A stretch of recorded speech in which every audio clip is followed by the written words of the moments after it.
Hey there, Kingsley here. In this video, I want to show you the importance of being emotionally intelligent and having good communication skills to confidently navigate tricky conversations. Have you ever had one of those, what you call a tricky conversation? But before I get there, I want to ask you or have you think about three questions. As we go into this video, I want you to be thinking about these three questions. The first question is this: have you ever found yourself bottling up your emotions or expecting your partner to read your mind? Second question: can you recall a time when you and your spouse engaged in a heated argument and it escalated rather than resolve the issue? Third question that I want to be think about is, do you currently find yourself avoiding or dancing around difficult conversations with your spouse?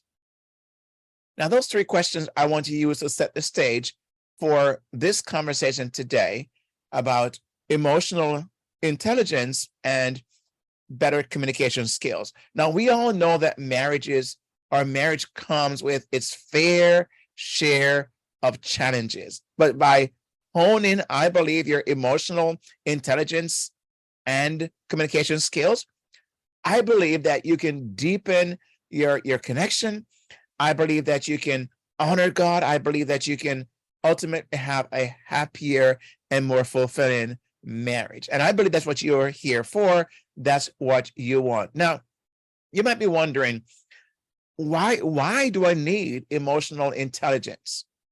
Why is that important in my marriage, in my relationship with my spouse? Can I just rely on effective communication or good communication skills? Well, I want to address possibly other things that may be going on in your mind as you hear me talk about this topic of emotional intelligence. And I want to share with you in a few moments what that is. I give you a definition that two authors have written in their book on emotional intelligence, but I also want to give you my definition of what I have put together as my understanding of emotional intelligence, especially in your relationship. But you might be thinking right now that, Kingsley, why bother? Why even want to have emotional intelligence to be a part of the equation when it comes to my marriage? Well, you might be thinking that communication is enough, right? Why should I focus then on emotional intelligence in addition to what I already am focusing on? Why is that so important? And so you might be thinking that because what happened is you might not fully understand what emotional intelligence is and the importance of that. And I will share with you in a few moments why I think I'm saying what it is I'm saying and why I hope you agree with me once I get into a deep dive about this topic of emotional intelligence and better communication skills. So you might be having this pushback thought process. I call them objections to the idea that this would work. This would make your marriage better. This would make a difference in your relationship. The second thing you might be thinking is, this sounds emotional intelligence sounds so complicated. And because of that, you're asking, can I really learn and apply that in my marriage? It just sounds so much. And I don't know if I have the time or the energy or the ability to learn all of that and implement that in my relationship. Well, I'm going to help you with that in a few moments.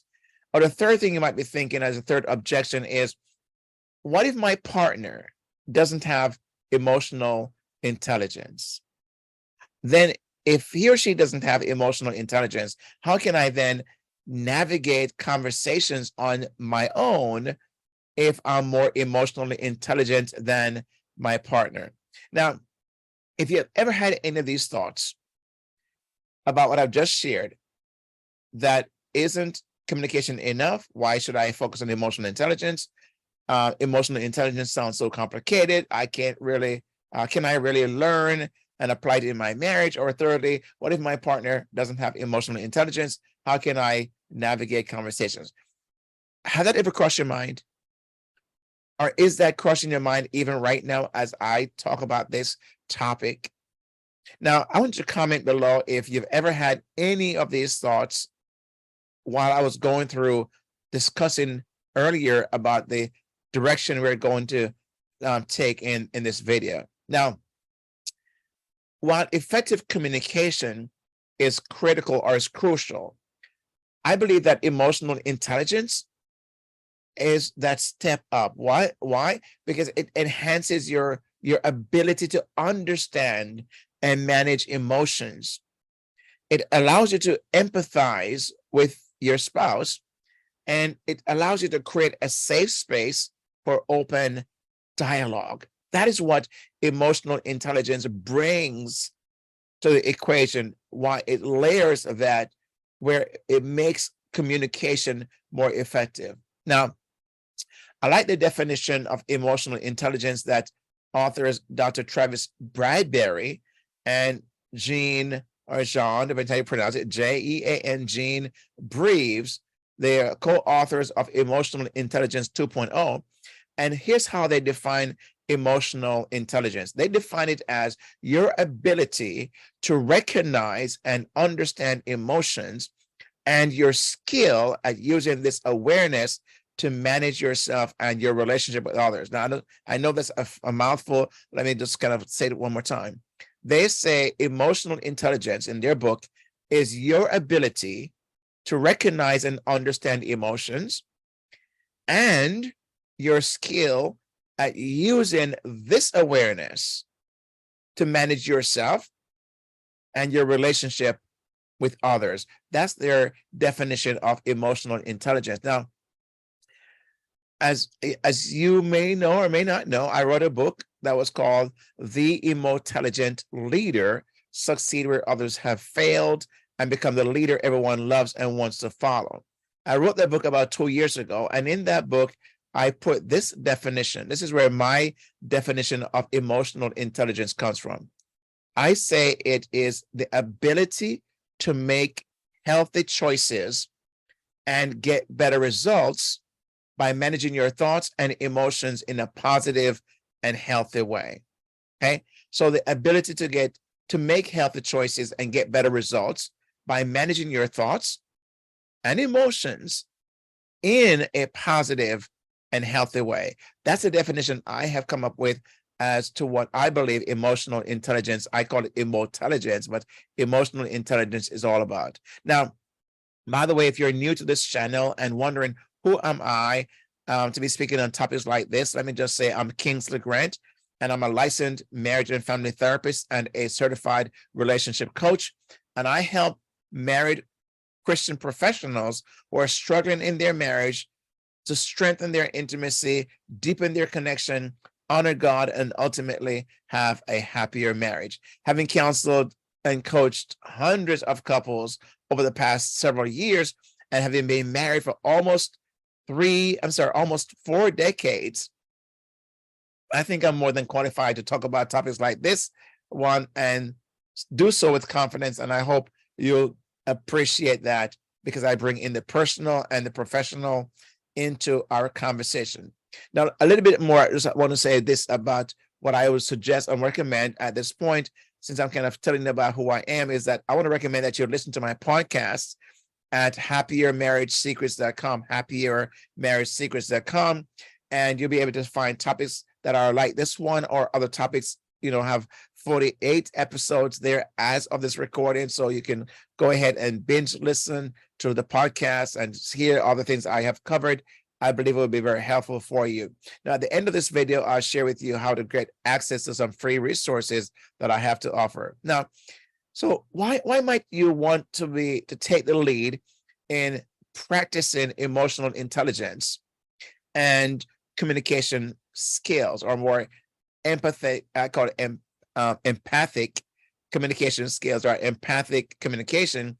And some people will say effective, and I don't want to get into that, the difference I have created, but there is a difference. I'll just say it this way, that I believe effective communication is the painting, and empathic communication is a frame around the painting. So it encompasses effective communication, but a little bit more than just that. So here are three reasons why I believe, or three benefits, what I believe that you may want to prioritize practicing emotional intelligence and communication skills. So prioritize that effective communication skills within your marriage, even when you have doubts, even when you're having doubts, like I mentioned before. And the first benefit is this, that it allows you to improve understanding of your emotions. So it improves the understanding of your emotions. Emotional intelligence helps you to better understand your own emotions and those of your spouse. It allows you to have a clearer and more compassionate and more effective communication. See, a lot of people don't even know what they're feeling at times. And maybe that's you. Here's what I find people will say. For example, they make a statement like this: I feel like you don't understand me, or I feel like you're not listening to me.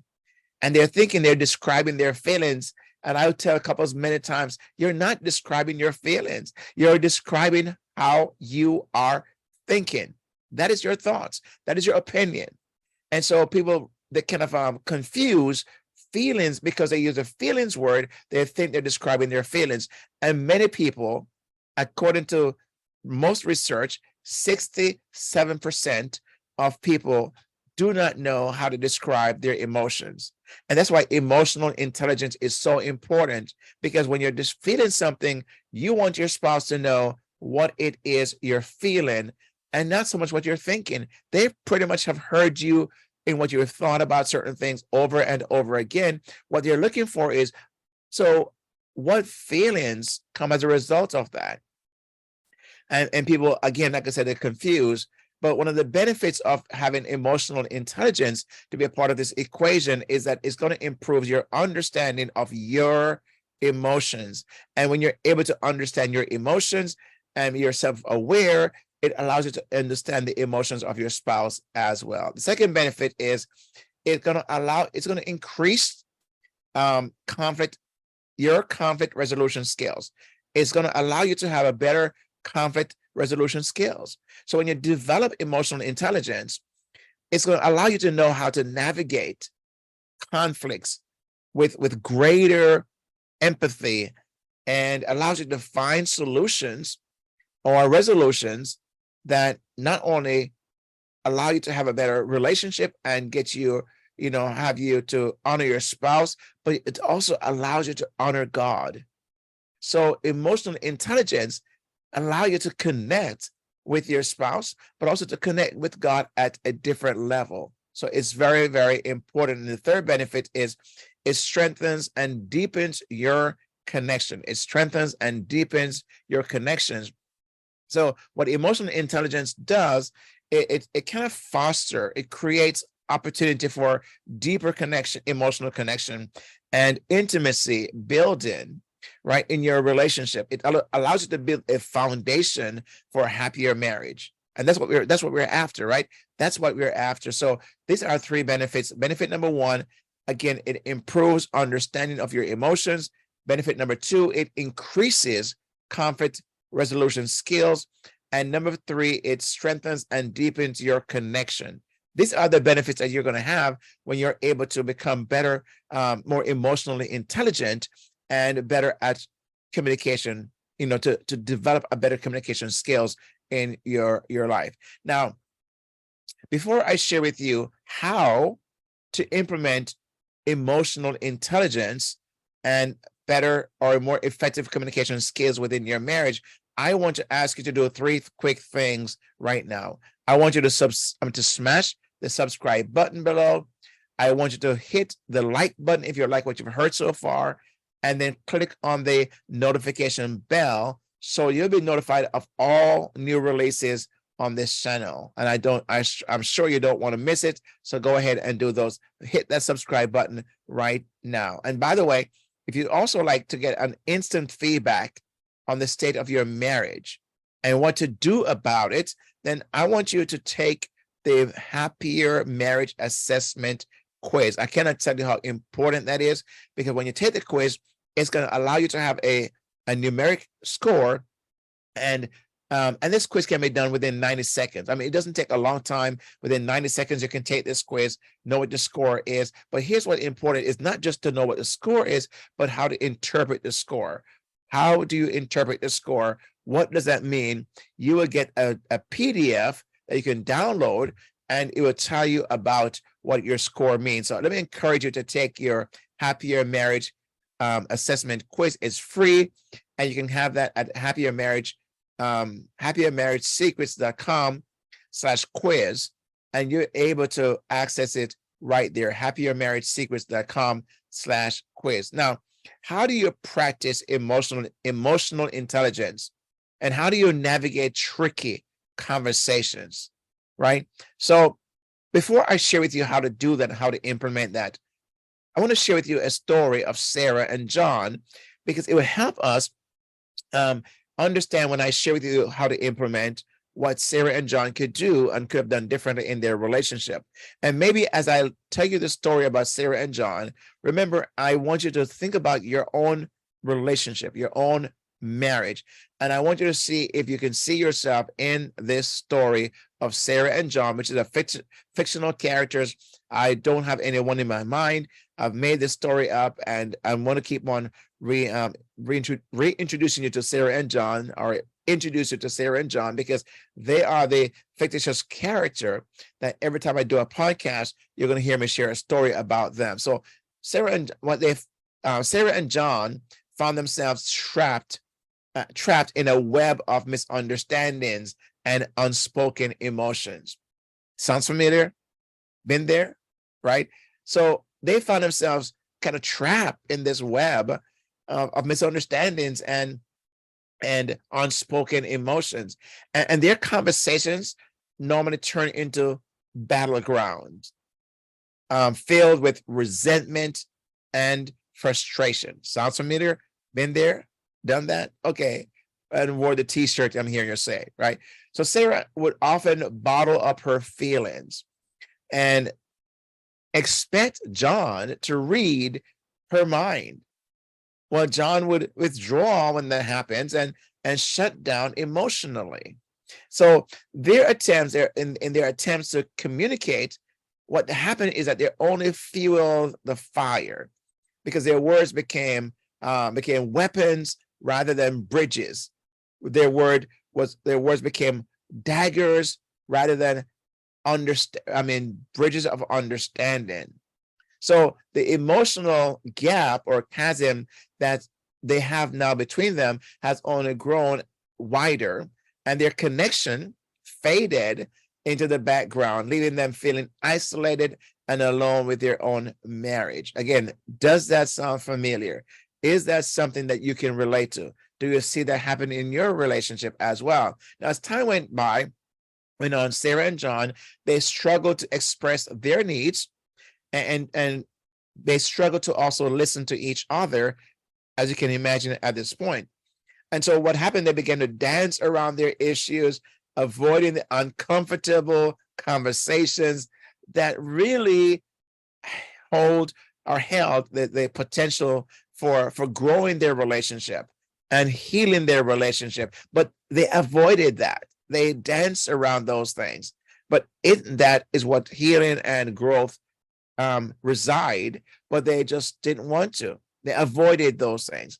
And so what happened over time, the lack of emotional intelligence and communication skills, it just left them stuck in this cycle of, I mentioned earlier, the miscommunication, unresolved conflict, and their marriage was left hanging in the balance. That's Sarah and John's story as of this point in this episode and in this video. Now, have you ever found yourself like Sarah and John, bottling up your emotions? Can you recall a time when your spouse and you engaged in a heated argument that escalated rather than resolve the issues? Do you find yourself dancing around or avoiding issues because you just don't want to fight. You just don't want to have more conflict. But what if I told you that inside that conversation that you're avoiding and dancing around, inside there holds the key to more deeper connection and a better understanding? But that's what you're avoiding, possibly in your relationship, like Sarah and John is in their relationship. Now, I want to share with you then how Sarah and John could implement, and how you also could implement 3, I believe, unique steps that would help them around emotional intelligence and communication, that would help them navigate their tricky conversations and that they were now experiencing, and how you could too as well. So the first thing I would say to Sarah and John, and I would say to you, that you want to cultivate self-awareness. This is very important. This is huge. Self-awareness is so key to this whole journey of emotional intelligence. Now, what does that mean? So it simply means that you're going to take time to reflect on your own emotions, get in touch with your feelings. What are your feelings? What triggers you? What are the triggers that you find more often than not being repeated in your life? And you're also going to take time to look at your communication patterns, how you react or respond to your spouse. And so this is an idea of cultivating self-awareness. The more you're able to do this, the better you become at being self-aware, the better you're going to be able to manage your emotions and the emotions of your spouse. That is what emotional intelligence is all about, in a brief, quick, summarized, condensed way. So it's self-awareness and managing or regulating your emotions and the emotions of your spouse. Secondly, how can Sarah and John, how could they have practiced emotional intelligence and save themselves some of the pain that they're experiencing, and maybe you can also yourself? And the second thing I want to suggest is pay attention to nonverbal cues. Pay attention. Now, I could say a lot about this because sometimes what happens is people label what they see as nonverbal, and their brain is scanning and they're simply saying, you're mad. Why are you so sad? Why are you so upset? Because they see this nonverbal and they're labeling that. And their spouse will say, I'm not mad. I'm not upset. Do you want me to show you what mad or upset is, right? Because what happened when paying attention to nonverbals is not to judge it, is not to critique it, is to see what are you seeing, and the facial expression of your spouse, the body language, what the hand is doing, where the hand is at, right? You're looking for these cues so that you can be able to at least guess or gauge what the temperature is like in your relationship, and better respond to whatever you're seeing or experiencing. So pay attention to nonverbal cues. And I think Sarah and John would do better if they were able to read each other, pay attention to the cues, not to judge them, not to critique them, but to simply observe them, and then share with their spouse what it is they've observed and have noticed. Right? So that's why you want to pay attention to nonverbal cues. And the third thing is seek biblical guidance. Seek biblical guidance, because what happened is the Bible is filled with how to behave in many situations, right? So you're going to seek wisdom from the Bible on how to communicate with your spouse.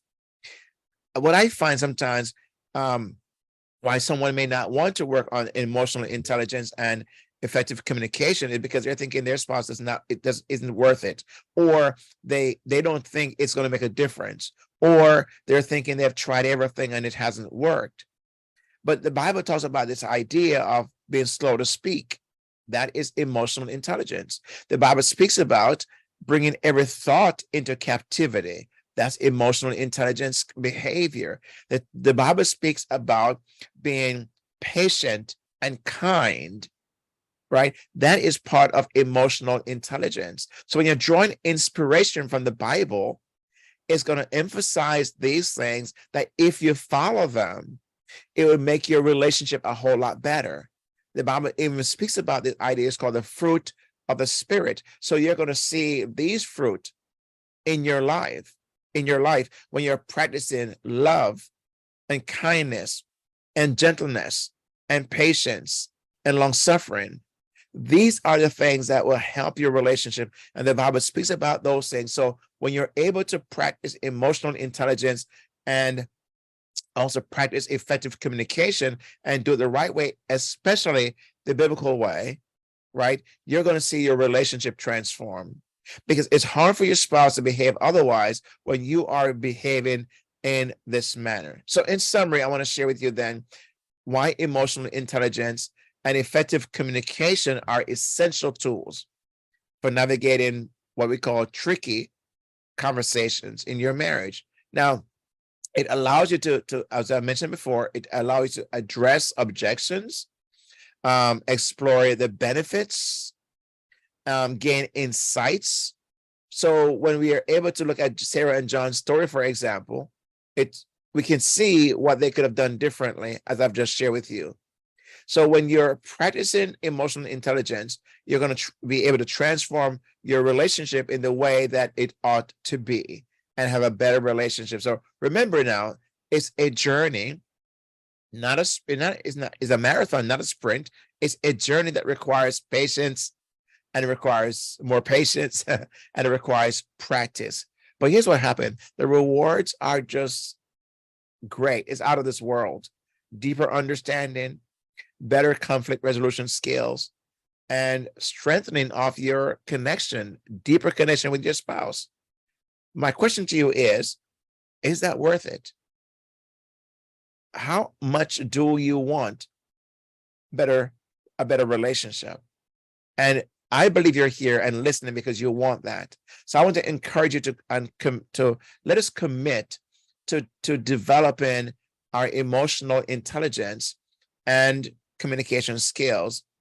Let us commit to honor God in our marriages, and ultimately creating a happier and more fulfilling relationship with our beloved spouse, our husband or our wife, right? So I want to encourage you to do that, because I believe it will make your relationship a whole lot better. So thanks for watching. And before I go, make sure you smash that subscribe button. And if you like what you heard, hit that like button. Drop your comment or your question right below in the description, or what follows the description. The comment follows the description with this video broadcast. So make sure you drop your comment or a question you may have. I would love to hear from you right below in this video. But hit that subscription button right now. Hit that button. I do appreciate that. And also, if you like what you hear, hit that like button and also the notification bell, so you'll be notified of any upcoming my new episodes or my new video that comes out every single week. And remember to listen to the Happier Marriage Secrets podcast, and by happiermarriagesecrets.com.